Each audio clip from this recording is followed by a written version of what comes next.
In 334 BCE, young Macedonian king crossed into Asia with no allies ahead of him and no certainty he would ever return alive. This was not an invasion backed by empire. It was a gamble, 35,000 men stepping into the heart of Persian power.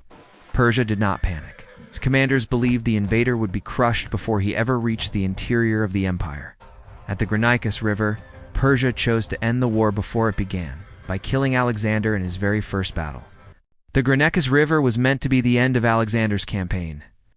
Persian commanders chose this position deliberately, believing the riverbank itself would break the Macedonian advance. Steep embankments favored defenders, while cavalry positioned above the water could strike men struggling to cross. Persia did not plan a battle of maneuver or patience. They planned an execution. If Alexander died here, the invasion would collapse instantly, and Macedonia's challenge would end before Asia even noticed it. Alexander stood at the edge of the river facing an enemy that outnumbered him in cavalry and held the high ground. His army had just crossed from Europe. Supplies were limited. Retreat would signal weakness across Greece. Victory was not optional, it was necessary. This was not yet a war of conquest. It was a test of survival. Alexander understood that if Persia stopped him here, history would remember his campaign as a reckless failure. Persian satraps commanded at Granicus, not the king himself. Confident in their position, they believed Alexander would hesitate to cross under attack. Cavalry was placed directly at the river's edge, infantry held behind them. Their plan relied on one assumption, that no commander would dare lead an assault straight into a defended river crossing. They underestimated Alexander's willingness to risk everything in the first hour of war. Alexander's army was smaller, but hardened. Macedonian infantry had trained for years to move and fight as one body. Cavalry units were elite, drilled for shock and speed. These men were not mercenaries, they were companions, veterans, and officers bound personally to their king. But none of that erased the danger ahead. Crossing a river under attack had destroyed armies before. Alexander knew this. He crossed anyway.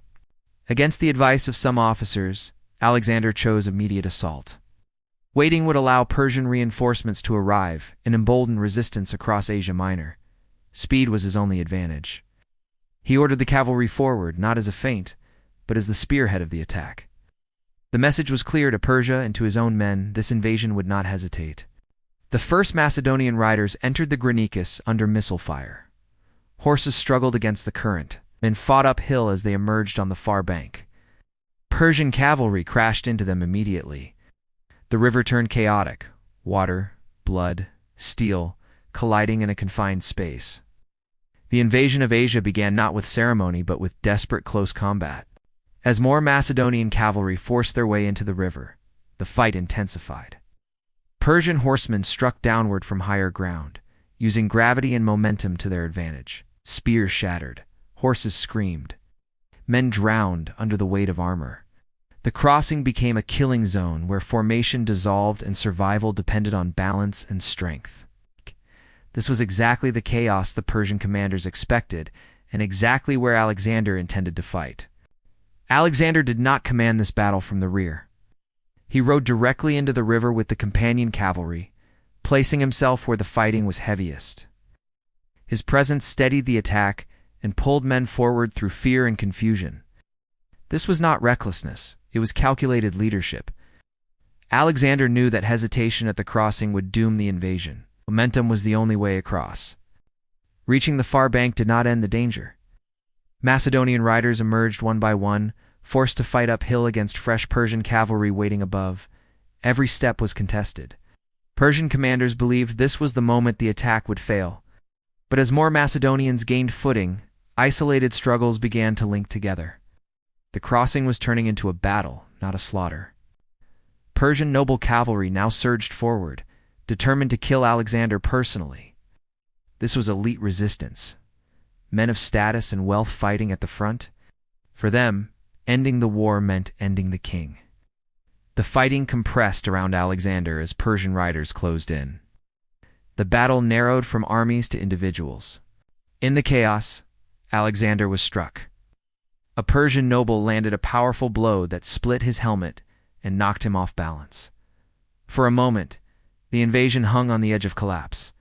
If Alexander fell here, leadership would fracture instantly.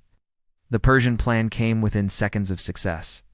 As another Persian raised his weapon to finish the blow, Cletus the Black intervened. He cut down the attacker in a single strike, saving Alexander's life. The moment passed quickly, but its importance cannot be overstated. The entire campaign survived because one man reacted in time. With Alexander still in the fight, momentum shifted. More cavalry gained the far bank. Macedonian units began to link together, pushing Persian horsemen back from the river's edge. What had been fragmented combat turned into coordinated pressure. The crossing was secured, not easily but decisively. With the cavalry holding ground, Macedonian infantry began to cross. The phalanx advanced steadily, shields locked, spears angled forward. Once established on the far bank, the infantry presented a solid front Persia could not easily penetrate. The character of the battle changed completely. Faced with organized infantry and relentless cavalry pressure, Persian resistance faltered. Noble cavalry withdrew. Command cohesion weakened.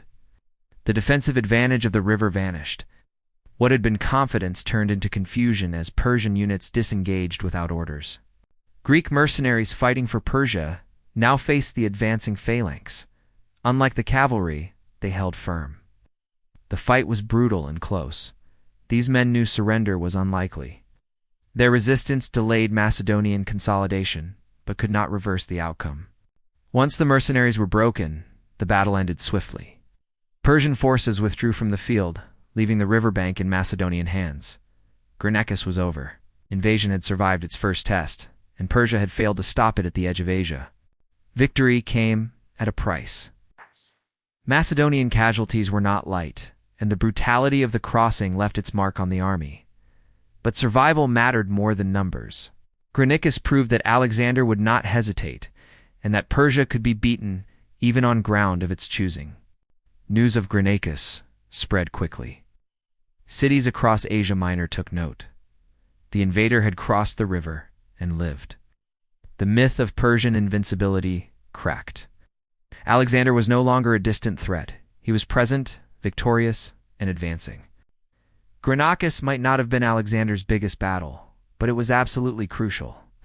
This clash was like the first step onto a thrilling roller coaster ride, showing everyone that the invasion was real and totally doable. Alexander was right there in the thick of it, leading his troops with unmatched bravery. Persia totally dropped the ball by not wrapping things up before the fight even started. Now, the door to Asia was wide open, and trust me, things were about to get a whole lot bigger and more intense from here on out.